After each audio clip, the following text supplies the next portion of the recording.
porque siempre es mejor hablar. En Duna comienza Hablemos en Off. Opinión, conversación y los temas de la actualidad en perspectiva, junto a Nicolás Vergara, Consuelo Saavedra y Matías del Río. Auspicio de Prudential AGF, en alianza con AFP Habitat. Somos GTD, más que tecnología. Tech, en el mundo de la minería, el mundo debe estar primero. Larraín Vial, invierte mejor. Mita Rentacar, elige tu destino, nosotros te llevamos. Toku, la plataforma de pagos a tu medida. Universidad Andrés Bello, acreditada en nivel de excelencia en todas las áreas. Clínica Alemana, si es tu salud, es la alemana. Digitaliza el área de recursos humanos con Talana. Y en Consorcio, te damos el apoyo que necesitas para avanzar en todos tus proyectos. Duna. Sonidos de tu mundo.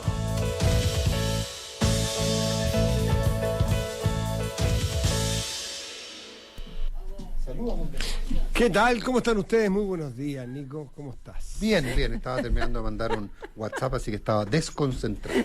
Viernes, pero es que se 25 de octubre. escucha. 25 Pónganse los de octubre, el día audífonos antes primero. de la elección de 2 días. Consuelo, ¿cómo está ahí?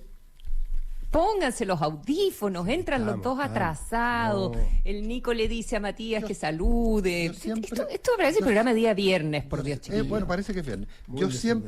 siempre estoy aquí firme como un peral. Como un roble, como un roble. Como un peral. Los perales son un poquito más flexibles. Y el roble no tiene mucha Peral. flexibilidad. Oye, Nunca había escuchado el término como un peral. como un peral, sí. Oye, Qué bonito. y eso, pues entonces, eso les quería comentar nomás. Que no sé ahora, Ya. no sé dónde dejé. No, perdiste el lápiz, sigamos nosotros con Consuelo. Oye, no, perdí, sí, perdí pues los la- otros anteojos, ¿no? Soy un desastre. La previa está a esta. Soy un desastre. Yo tenía unos anteojos Te aquí queremos, encima. Nico. No, yo tenía unos anteojos que encima ya no están. Me tinca que se los robó la Valentina. Oye, Oye, Hablemos de Íñigo Errejón, por favor. por favor. Pero contextualicemos quién es Íñigo Errejón. Y por eso, Matías, tú eres el experto en la materia. para Tú lo nada. Tú conoces. sigues la política española es su amigo. juvenil. No, para. Estos son los frente amplistas y no una analogía así al voleo de España. Estos son los indignados de España que tenían a dos grandes líderes, un gran líder primero, partimos por Pablo Iglesias, y luego emergió como su tándem, su pareja política, Íñigo Errejón, un joven de 41 años hoy día, y que dirigieron Podemos a sus anchas, y la verdad que la rompieron en España, llegaron al gobierno junto con el Partido Socialista y marcaron una tendencia por lo pronto en nuestro país. Y de hecho la analogía Eran referentes totalmente. claro, y más que analogía y más que referente, son muy amigos. A mí me tocó entrevistar a Pablo Iglesias, un tipo como persona muy agradable. Estuve en España con él conversando 2 veces, unas conversas largas, y tengo cierto contacto con él, y he tenido periodísticamente años de amistad. Y las veces que ha venido a Chile me ha mandado mensajes de saludo, así que con todos los muchachos del Frente Amplio. ¿Qué quiero decir con esto? Que es del riñón, son amigos, son del grupo, no es una referencia intelectual, solamente política. También, como son cabros muy jóvenes en general, también de venir acá y de pasar todos los días juntos. Es Iglesia, Errejón, Monedero, bueno. Esa es la referencia y esa es la cercanía con Chile. Y tuvo un paralelo muy grande lo que ocurrió y la emergencia de ese grupo político en España versus la dualidad de la derecha con el PP y el Partido Socialista Obrero Español con el socialismo democrático en Chile, y le apareció, es muy parecido al español, le aparece Vox por la derecha como el Partido Republicano, y le aparece Podemos, los jóvenes de la los izquierda. jóvenes de la Claro. izquierda indignados. Les aparece, allá no hablaron de los 30 años, pero también de la molestia de una transición española que tampoco les gustó a estos jóvenes. Y bueno, y esta amistad sigue muy. De hecho, Pablo Iglesias hace 3 días hizo un programa completo dedicado a Chile, a Boric, a Salvador Allende y a la referencia de Chile. O sea, lo tiene muy presente. De hecho, Como sea, Iglesias había roto Totalmente. Con con Errejón hace un montón de años. Exactamente. Sí. Tuvieron un choque muy fuerte y Errejón perdió la interna Claro. y armó sus propios grupos. Su propio grupo que terminó consolidado en Sumar, que es un partido, o le llaman los espacios políticos, que forma parte del gobierno, no así Podemos, sí Sumar, que tiene la vicepresidenta también. Y Errejón era el portavoz, que es muy importante en el Congreso de los Diputados, que es muy importante, más que los senadores allá. Es decir, figura raquete contra central de este grupo de jóvenes. No así Pablo Iglesias, ya retirado de la política después de que era vicepresidente y perdió una elección en Madrid y se cortó el pelo y se retiró de la política partidista, porque están los medios con programas, qué sé Claro. yo. Y esto con Errejón pasa lo que tú lo vas a contar ahora. Bueno, y el terremoto es que en el día de ayer Errejón, a través de Twitter, publica un comunicado donde anuncia que se va de la política. Se va, renuncia, no solo a la vocería, renuncia al escaño parlamentario. Se va, se retira. Y esto porque había hace mucho tiempo, ahora uno se entera, yo no soy seguidor de este asunto tan en detalle, pero denuncias de malos tratos a compañeras de trabajo, denuncias de malos tratos en sus relaciones personales, en sus relaciones afectivas,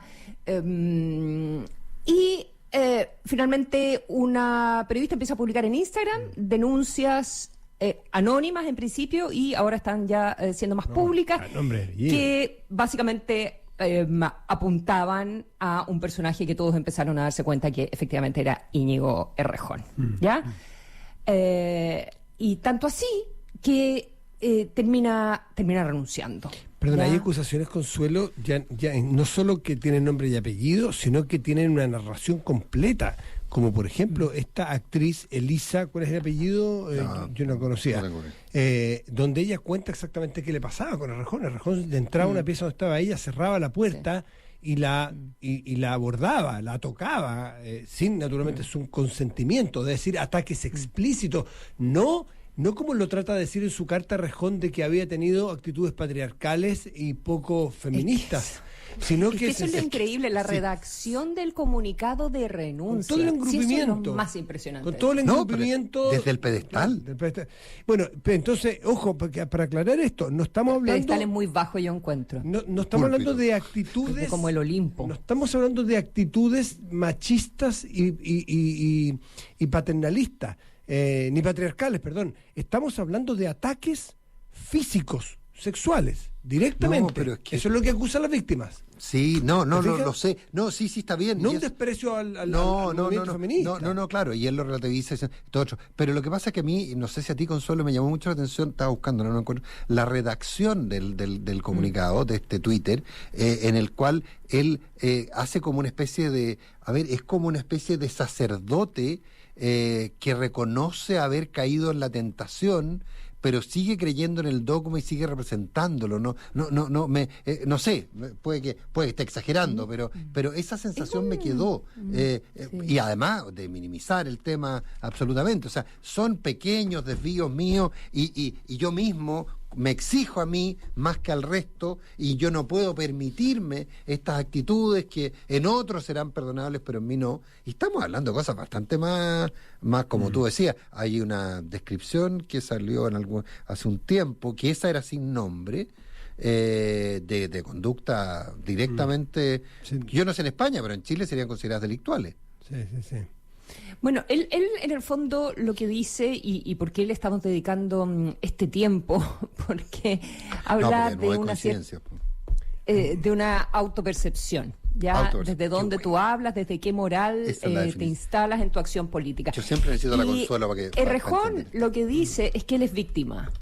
Exactamente. O sea, que él es victimario y lo admite, pero es victimario porque él... Y esa es una vuelta de tuerca impresionante a mi juicio y sorprendente. Sí. Él es víctima de llevar 10 años y más en la primera línea, ya, y que eso es demasiado trabajo, que es demasiada fama, y dice, esto genera, bueno, y es un privilegio defender las ideas que considero hermosas, justas, tal y tal, pero dice, pero esto genera un tipo de vida, una cotidianidad, una subjetividad, un tipo de vínculos con el ámbito político, con la fama y con los demás que pasan factura. El ritmo y el modo de vida en la primera línea política durante una década ha desgastado. mi salud física, a mi salud mental y a mi estructura afectiva y emocional. Y creo que esto es algo que en mayor o menor medida experimenta toda y todo quien esté en esta posición durante un tiempo prolongado. Y dice que esto ha generado una subjetividad tóxica, que ha perdido la empatía.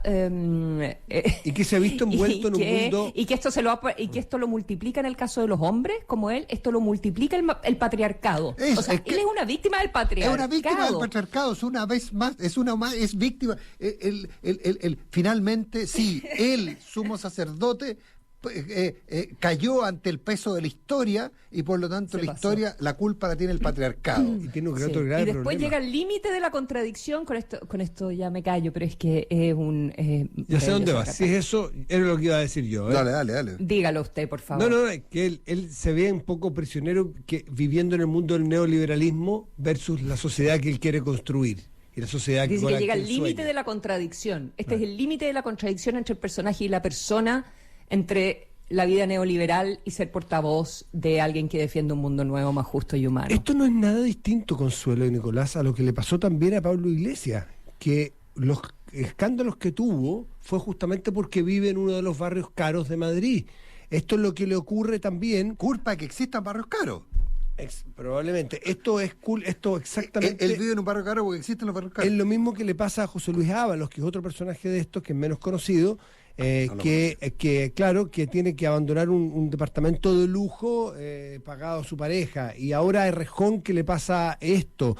Fíjate que mira qué coincidencias hay en el trato. Yo voy a hacer una referencia a una columna del diario El País. El diario El País no es el diario ABC, no es el diario El Mundo, que son diarios que podrían... que es de la columnista Berna González Harburg. El partido del País, el diario El País, por si alguien no sabe, es un partido bastante socialista. Es del Partido Socialista y tiene una referencia y tiene una clara, ¿cómo se llama? Más que condiciones, relación y una adscripción al mundo socialista. O sea, de ahí estamos hablando. Y esta columnista dice, más allá del Código Penal, la hipocresía es acaso el peor de los delitos en política. Y aquí la supuesta autoridad moral de la izquierda, lo escribe una columnista de izquierda en El País, se estrella contra la realidad sórdida personificada en el señor Ábalos y también en Errejón, que acosa y maltrata. Todo ello, supuestamente. Todo ello, y termina la frase así, todo lo que ellos hacen es supuestamente. Es bien duro lo que está pasando y la crisis interna que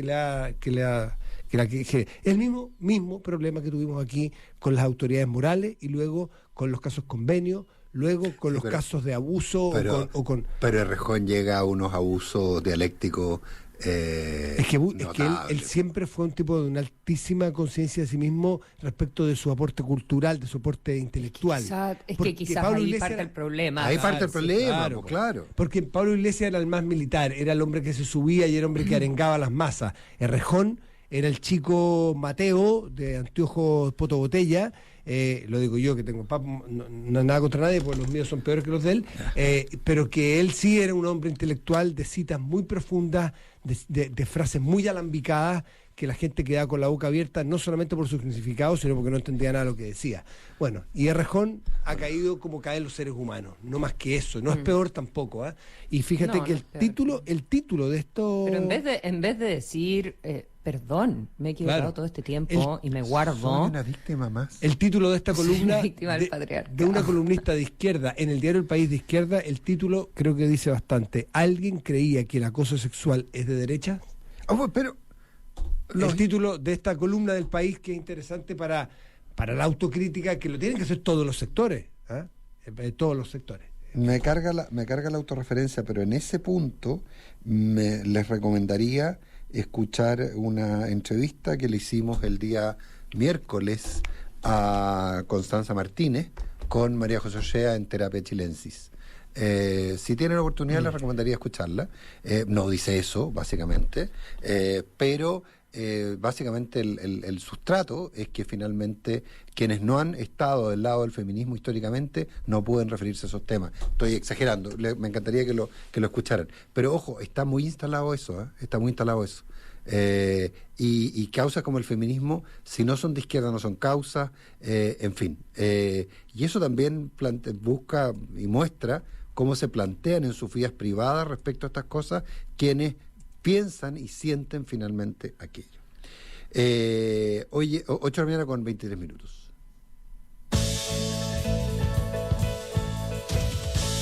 Oye, ya que estamos en una, porque tenemos un entrevistado muy interesante para hablar de la coyuntura, pero ya que estamos en esto, ayer murió Gustavo Gutiérrez, el sacerdote Gustavo Gutiérrez. 96 años tenía. Gustavo Gutiérrez era peruano. Gustavo Gutiérrez fue el autor de un libro que se llamaba Hacia una teología del desarrollo, y que después se convirtió en un libro que es la Teología de la Liberación. Recordemos que Gutiérrez fue esto fue en la conferencia de Medellín, el del año 67, por ahí, a fines de los 60 o principios de los 70, cuando se produce en la conferencia de Medellín, de los obispos de América Latina, en el CELAM, se produce esta suerte de decisión hacia los curas que debían materializar la revolución. Hay una película chilena de esa época que narra la historia de un cura de población que se llama Ya no basta con rezar, creo que era de Aldo Francia. Se produce todo en la Argentina todavía existen muy fuertemente, se llaman los curas villeros, y los curas de población, los curas comprometidos, y los curas que el epítome es Camilo Torres, llegan a convertirse en revolucionarios y guerrilleros. Está en Argentina el padre Mujica, hay una cantidad muy importante de sacerdotes y movimientos de laicos que se acercaron hacia la teología de la liberación, que era básicamente que para liberar el alma había que liberar el cuerpo, y el cuerpo se liberaba modificando las estructuras sociales y modificándolas fuertemente. Esto tuvo una importancia capital en lo que ocurrió en las dictaduras latinoamericanas de los 70 y los 80. Y la reacción conservadora de la Iglesia Católica también. A eso me refiero. Lo que pasa es que finalmente la reacción conservadora, en algunos casos, no fue el caso de Chile, explícitamente no, se hizo, comillas, cómplice de aquellos gobiernos que protegían tanto la moral como la doctrina. Me refiero a la reacción conservadora en cuanto a que el propio Vaticano, estamos hablando de una iglesia que era mucho más con mucho más peso relativo en la sociedad de lo que es hoy día. Alguien dirá, ¿por qué están hablando de la iglesia? Porque era un actor político fundamental. Pero la reacción conservadora es que los movimientos conservadores católicos agarran una fuerza especial porque existía también esta contraofensiva. El Opus Dei, y no son pocos los de Maciel, ¿cómo se llaman? Los legionarios y todos estos grupos, son reacción unos a otros. Que no son de Maciel hace mucho tiempo. Bueno, el punto fue su fundador. El punto es otro, es que, tienes toda razón. Entonces, no, pero Gutiérrez fue un personaje. Ahora, lo curioso es que Gutiérrez estuvo, no sé si excomulgado o excluido durante mucho tiempo. Lo curioso es que resurge como figura y se rescata la parte teológica de sus libros cuando llega el papado Benedicto XVI, el cardenal Ratzinger, que era visto como un ultraconservador y que no lo había sido en su juventud, que sí lo fue cuando fue prefecto para la doctrina de la fe, básicamente porque consideraba estos elementos que tú planteabas, o sea, no dudaba del fondo, sí las consecuencias. Y él, de hecho, lo atrajo, y entiendo que volvió a tener contacto con el Vaticano, Gustavo Gutiérrez. Pero, como te digo, parte de lo que ocurre en nuestros países, y tú lo dices muy bien, Matías, por la influencia que tenía la Iglesia, por lo que generó en partidos, el MAPU, la izquierda cristiana, el Partido Conservador de Chile del siglo XX. No, de acuerdo, pero es que ahí cuando se produce la decisión del Partido Conservador y aparece la democracia cristiana, que es el social cristianismo, Rerum Novarum, llevado a otra dimensión. Pero ya cuando de la propia democracia cristiana se escinden el MAPU y la izquierda cristiana, todos desde este marco cristiano católico, es muy interesante, y el teólogo, el que está detrás de todo esto, es Gutiérrez, que murió ayer a los 96 años. Estaba pensando en la influencia de la literatura también, con el cardenal. Sí, pues Ernesto Cardenal, efectivamente, y la mitología a través Era un sacerdote. No, Él era sacerdote y un tremendo escritor y estaba en la Revolución Sandinista en Nicaragua. Sí, bueno, y en ese sentido ¿Cómo también. ¿Cómo se llama? La isla. Ernesto Cardenal. ¿Ernesto Cardenal? Solentíname. Sí, ¿Solentina? sí, Ernesto Cardenal, sí, yo tengo algún grado de parentesco político con él, así que, pero... ¿En serio? ¿Con Ernesto Cardenal? Sí. Tiene familia en Chile. Sí, tiene familia en Chile. Bueno, y ha estado en Chile. Ya, pues, así que un personaje histórico, mira cómo pasa. Mira cómo pasa, pero muy, muy simbólico, muy desconocido, muy relevante en la vida de todos nosotros y en la historia política de Latinoamérica en los últimos 50, 60 años. Es bien fuerte. Ni pensar lo que ocurrió. Montoneros en Argentina es un grupo que nace de la Iglesia Católica, de los Ateneos de la Iglesia Católica. 8:28. ¿Hacemos un corte? Sí, tiene nuestro invitado que ya está afuera y no hay tiempo que perder. Saludamos entonces a nuestros auspiciadores. Dante Miniti, académico de la Universidad Andrés Bello, lideró el equipo internacional de científicos que creó el mapa infrarrojo más detallado de nuestra galaxia, abriendo nuevas líneas de investigación y dejando un valioso legado para la astronomía mundial.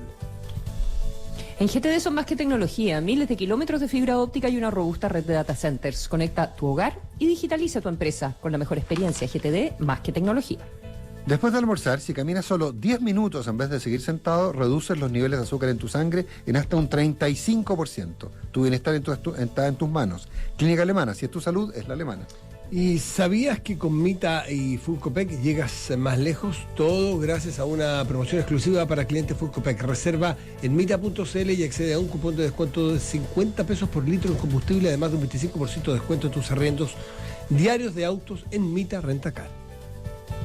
Llega a Chile Prudential AGF en alianza con AFP Habitat para que ahora tengas más alternativas de ahorro voluntario para tu pensión con Prudential AGF. Conoce más de esta alianza en prudentialagf.cl. Primero lo primero, proporcionar los metales que importan para la transición energética es la prioridad de TEC. TEC, en el mundo de la minería, el mundo debe estar primero. Antes de ir al corte, se acaba de conocer o me acaba de llegar la renuncia de Manuel Monsalve al Partido Socialista de Chile. Después de 32 años de militancia, ha renunciado al partido a contar del día 24 de octubre de 2024. El primer método para estimar la inteligencia de un gobernante es observar a los hombres que tiene a su alrededor. En Duna, el autor florentino Nicolás Maquiavelo. Duna, voces, ideas y sonidos de tu mundo. ¿Tienes que ir a cobrar a tus clientes todos los meses? Conoce Toku, una plataforma con última tecnología que trabaja con las empresas líderes del mercado. Toku te permitirá aumentar tu recaudación, reducir costos y mejorar la experiencia de pago de tus clientes, con un servicio personalizado, adaptado a tus necesidades de pago. Aumenta tus pagos automáticos y asegura tus ingresos con los más altos estándares de ciberseguridad. Toku, la plataforma de pagos a tu medida. Somos GTD, una compañía de tecnología que crece en el mundo. Somos más de 3.000 profesionales trabajando para entregarte la mejor experiencia en tu trabajo y en tu hogar. Somos los que te acompañamos cuando necesitas ayuda, los que te asesoramos en la digitalización de tu empresa, los que nos comprometemos a darte el mejor servicio. Somos el más que logramos cuando estamos juntos. GTD, más que tecnología. Nada escapa a la visión en 360 grados del búho para saber lo que pasa en cada rincón. ¿Te gustaría tener la misma mirada para analizar los mercados? Entonces asesórate con la Raín Vial. Tenemos la visión experta que necesitas. Deja atrás los depósitos a plazo y atrévete con nuestros fondos. La Raín Vial. Invierte mejor. El servicio de asesoría es entregado por la Raín Vial S.A., corredora de bolsa regulada por la CMF. Infórmate de las características esenciales de estos fondos mutuos que se encuentran en sus reglamentos internos. TEC presenta Primero, lo primero. Llegaste cansada después de la pega, pero no hacer esperar al que te esperó todo el día para salir a pasear es impostergable, ¿o no? En la vida hay que tener muy claro cuáles son las prioridades. Y en la minería también debe ser así. Proporcionar los metales que importan para la transición energética es nuestra prioridad. Conoce nuestro compromiso en tec.com/Chile. TEC. En el mundo de la minería, el mundo debe estar primero. Prepárate Prepárate para llegar más lejos con los descuentos de Mita, Rentacar y Full Copec. Reserva hoy en mita.cl y accede a un cupón de descuento de 50 pesos por litro de combustible. Además de un 25% de descuento en tus arriendos diarios de autos. Mita, elige tu destino. Nosotros te llevamos. Promoción válida solo para clientes Full Copec. ¿Escuchaste eso? Eso es plata ganando más plata. Y es lo que escuchan todos los que tienen la cuenta Más Digital Consorcio. Una cuenta donde ganas más plata solo por tener saldo en ella. Saca tu cuenta ahora mismo en consorcio.cl para que después de escuchar esta frase puedas escuchar. Infórmese sobre las comisiones asociadas a la cuenta Más. Otorgamiento sujeto a evaluación comercial. Infórmese sobre el límite de garantía estatal de los depósitos en su banco o en cmfchile.cl. Más de 1.500 millones de objetos tiene el mapa infrarrojo más detallado de nuestra galaxia. Un trabajo que tomó 13 años y que en gran parte se nutrió de imágenes del Observatorio Paranal. Detrás de todo ese trabajo hay un profesor de Chile, Dante Miniti, académico de la Universidad Andrés Bello, quien lideró esta investigación dejando un valioso legado para la astronomía mundial. Universidad Andrés Bello, acreditada en nivel de excelencia en todas las áreas. El clima indica que afuera está soleado. ¿Pero qué indica el clima laboral de tu empresa? El módulo Desarrollo Organizacional de Talana tiene la respuesta. Contrata nuestro software de recursos humanos y entrégale a tu equipo las herramientas y tecnologías necesarias para medir clima, desarrollar evaluaciones de desempeño, enviar recordatorios y mucho más. De manera fácil, rápida y segura. Conoce más en talana.com y potenciemos juntos el clima de tu organización. Talana. Tecnología humana. AFP Habitat es parte del 4º Encuentro Internacional de Innovación y Emprendimiento Emprende tu Mente. Te invitamos a vivir esta gran experiencia junto a Piensa en Grandes para conocer más sobre la economía plateada y emprendimientos que mejoran la calidad de vida de los mayores. También seremos parte de mentorías y emprendedores con profesionales de Habitat, Hogar de Cristo y Vincent Consulting. Te esperamos este 21, 22 y 23 de noviembre en Parque Bicentenario en Vitacura. Compra tu entrada en emprendetumente.org. AFP Habitat. Más de 40 años juntos haciendo crecer tus ahorros. Sigue la conversación junto a Nicolás Vergara, Consuelo Saavedra y Matías del Río. Es Hablemos en Off, en Duna 89.7 FM y Duna.cl. ¿Cómo es que nadie sabía que hay una cuenta Vista que te paga un 5,75% de interés anual solo por tener tu plata ahí? La cuenta Más de Banco Consorcio, la cuenta Vista, nunca antes vista. Solicítala 100% online, hazlo en consorcio.cl. Aumenta tu recaudación, reduce costos y mejora la experiencia de pago con Toku, la plataforma de pagos a tu medida. Conoce más en traitoku.com.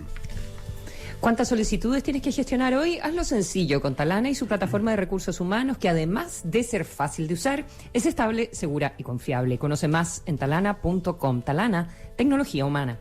¿Aún inviertes en depósito a plazo? Invierte mejor con el apoyo y asesoría de una empresa con 90 años de experiencia. Haz el cambio con los expertos en inversiones de la Reinvial, quienes cuentan con una mirada panorámica como la del búho. La Reinvial, invierte mejor. Son las 8:36 y está con nosotros un querido amigo de la casa, de esta radio, Ernesto Tón. Ernesto, gracias por estar con nosotros. Hacía tiempo que no nos veíamos. ¿Cómo estás? Hola Ernesto, ¿cómo estás? Bien, mejor. Ha sido un año duro porque tuve problemas de salud de mi mujer, grave, pero hemos salido y ya zafamos. Qué bueno. Bravísimo. Excelente. Qué bueno, qué buena noticia. Bienvenido Ernesto. Hola. Bueno, en momentos de temporal es bueno tener a alguien que sepa leer, ¿no es cierto?, la carta sinóptica del tiempo, de qué es lo que ha pasado y qué es lo que viene. Y Ernesto es un testigo privilegiado de momentos clave de nuestra historia, como uno jefe del segundo piso en el gobierno del presidente Lagos, un columnista permanente y un intelectual. Entonces nos permite con calma, Consuelo, mirar estas semanas tan aciagas, tan difíciles, ¿no? Sí. ¿Y por dónde las estás mirando, Ernesto? Mira, primero la miro con un contexto, ¿eh? Porque yo he dedicado este último periodo a escribir estoy escribiendo un libro que va a salir pronto sobre la situación internacional. Hago un recorrido del siglo XX y del siglo XXI, del primer cuarto. Y yo nunca había visto una situación internacional tan grave como la que veo ahora. Y América Latina en una caída muy, muy seria. Yo no sé cómo se va a poder, cuánto tiempo, si es que se recupera, va a recuperarse América Latina, porque la veo distanciarse mucho de las otras regiones que todavía avanzan, como el caso asiático. Pero, y Chile lo veo con mucha, con la sensación de que el avance es muy lento y las tendencias, cuando tú lees las tendencias que da la economía, las instituciones, etcétera, cuando tú observas el conjunto del país, tú ves que habrían muchas posibilidades, porque curiosamente Chile tiene los elementos naturales. Esto es una suerte muy grande para integrarse a la sociedad digital con fuerza. Pero el sistema político, yo creo que se ha convertido en un obstáculo muy grande para poder retomar el rol que estaba jugando Chile en América Latina y cómo podía, y al ritmo que avanzaba. ¿En qué posición crees que queda el gobierno luego de lo de Monsalve? Sin duda afectado muy fuerte, porque, por decirlo así, Monsalve aparecía como una figura que estaba muy ligada a una esperanza de que todo una izquierda, por lo menos un sector de esa izquierda radical que estaba en el gobierno, ya dejara atrás todo el momento de ambición refundacional y tuviera una capacidad de gobierno, entregara una gobernabilidad mayor al país. ¿Representaba un poco en esto la capacidad de gestión? Sí, la capacidad de gestión, pero más que eso, la visión de un Estado que funciona, en el cual tú puedes creer, en el cual tú puedes decir, yo quisiera que los problemas se resolvieran más rápido, pero la dirección, la mirada, el discurso y la intención va en el buen sentido. Y entonces se produce este descalabro, y este descalabro inesperado. Y este descalabro inesperado plantea una incertidumbre muy grande, un retroceso. Ernesto, pocas personas probablemente conocen más cómo se gobierna por dentro y cómo funcionan las estructuras del poder que tú.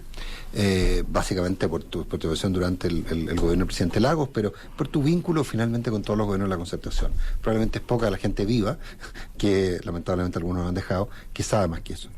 Entonces, aquí, y perdona, una visión más bien sistémica, una visión estructural, tal vez por mi formación profesional. Aquí no hay un problema de que la estructura es lo que no funciona. Dame un segundo. Entendíamos, los mentideros de Palacio sí lo decían, que Manuel Monsalve prácticamente no hablaba con Carolina Toá, que había una muy mala relación entre ellos. Uno devela, aparte de eso, cuando se entera, no por Monsalve, sino que por la PDI, la ministra Toá, que Monsalve está siendo investigado, la ministra, en vez de hablar con Monsalve, habla con el presidente, y el presidente llama a Monsalve.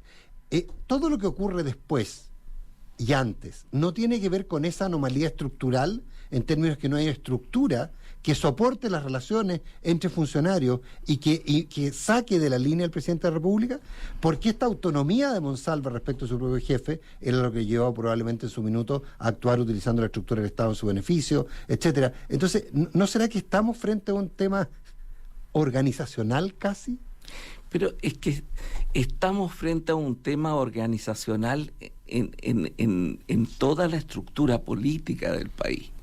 Porque tú señalas esta ausencia de equipos de gestión. Pero si tú vas al Parlamento y ves el funcionamiento de los partidos, la toma de decisiones, el tipo de adversariedad dentro de los mismos grupos. Ahora, pero ¿tú intentarías construir un diagrama de flujo hoy día en la moneda? ¿Un qué? Un diagrama de flujo. Sí. O sea, los reportes. ¿Quién reporta a quién? Y esos reportes tendrían que ver con que subalternos le terminan reportando al de más arriba de su jefe. Yo eso no lo sé, porque este es un gobierno que ha tenido etapas distintas y que está en un proceso de flujo, está en un proceso de transición. Está en un proceso de transición hacia el convencimiento de que no vino a cambiar el mundo, sino que vino a gobernar un país. ¿Ah? Llegó para cambiar el mundo. Llegó para cambiar el mundo y ahora ha tomado nota de que tiene que gobernar el país, que para eso fue elegido. Y que este gobierno de un país significa dialogar, significa que no eres dueño de la verdad, significa un montón de cosas. Y eso es un proceso de aprendizaje y un proceso de construcción de una gobernabilidad. Y yo creo que en medio de ese proceso, donde hay puntos de avance, se producen estas caídas tan grandes. Porque claro, la institucionalidad de todos estos años en la cual ha habido aspiraciones refundacionales, revolucionarias, caída de eso, surgimiento en la oposición de una extrema derecha que no existía de manera autónoma, de manera independiente. Un partido comunista que tiene una visión de la democracia discutible, por lo menos en su visión a nivel mundial que tiene de esto, a sus relaciones.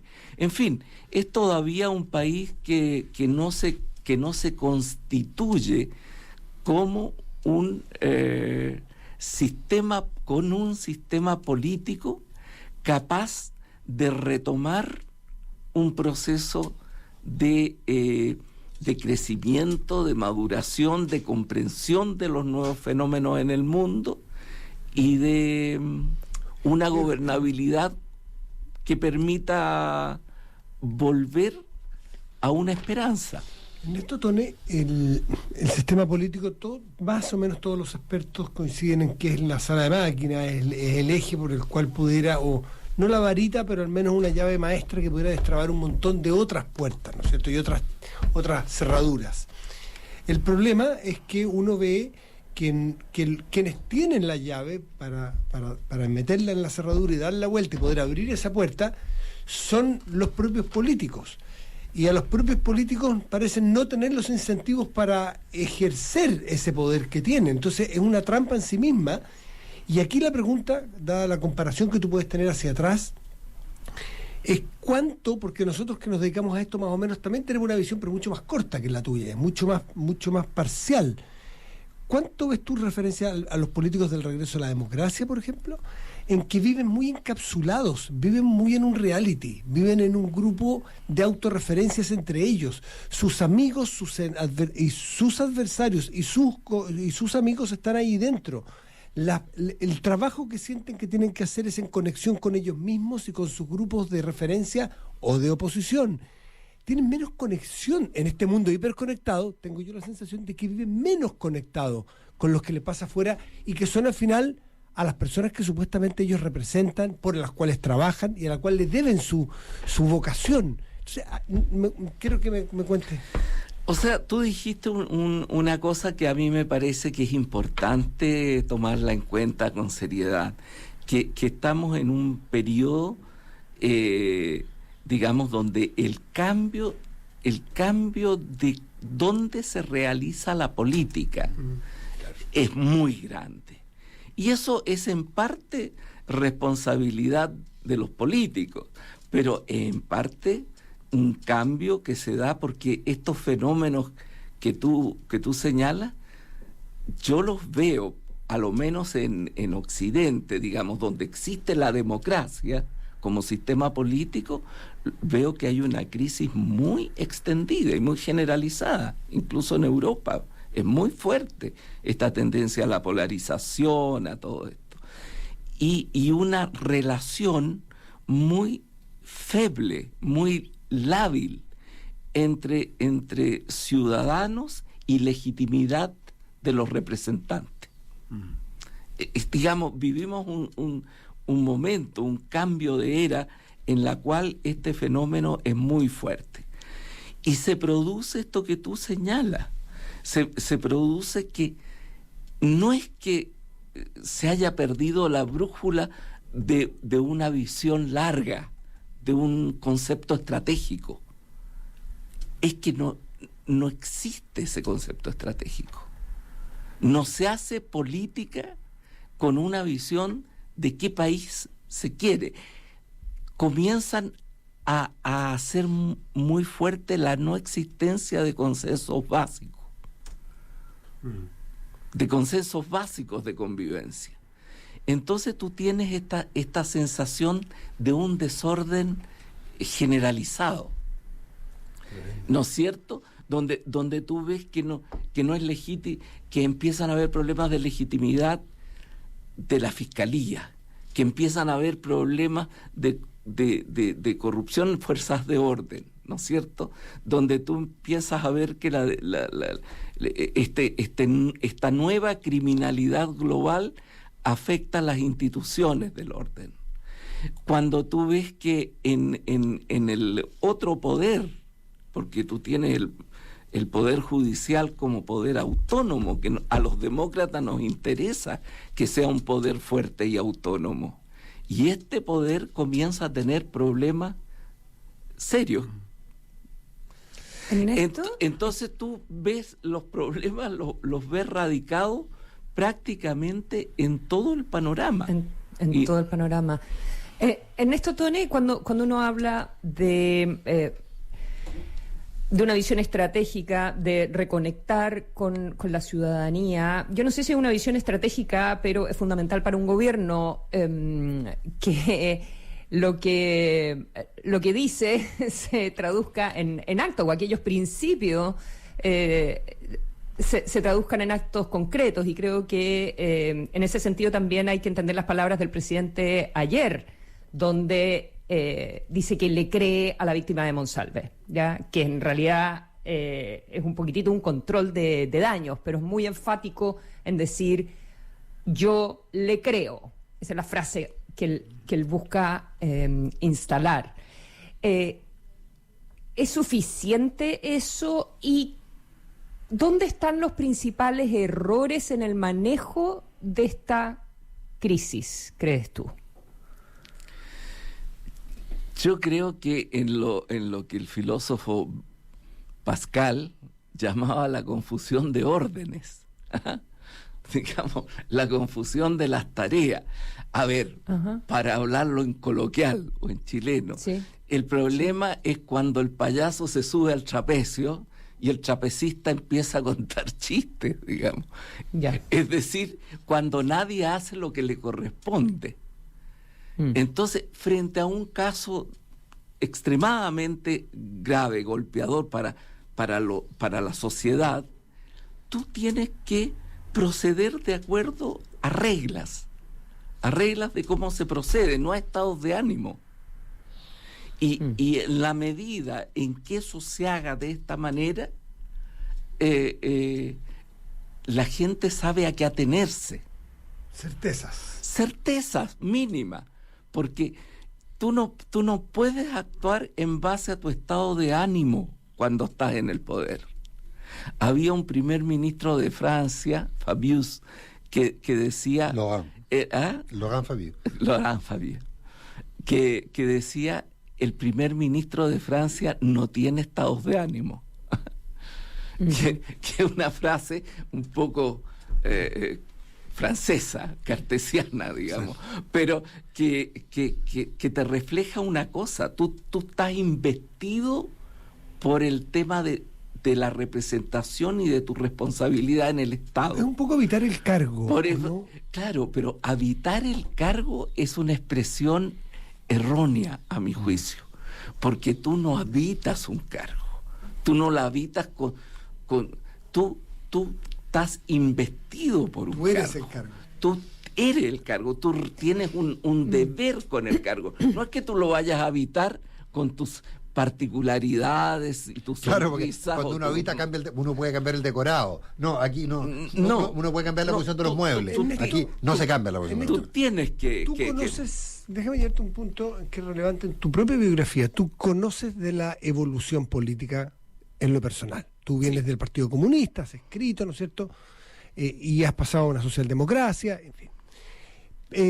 Y este gobierno, quizás, o este presidente, con el paso del tiempo va a marcar algunas cosas y va a dejar un legado personal y estructural del gobierno. Y el legado personal es que es un hombre que ha marcado la evolución como forma de hacer política. Ha evolucionado en todos los temas, desde la comprensión del feminismo, aparentemente lo que vimos ayer, desde la comprensión de lo que significa la seguridad, de lo que significan los tratados de libre comercio, o qué sé yo, el no más TPP-11. Sí.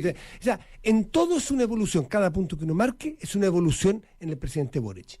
A algunos les gusta, a algunos no le creen, otros sí le creen, no es el punto.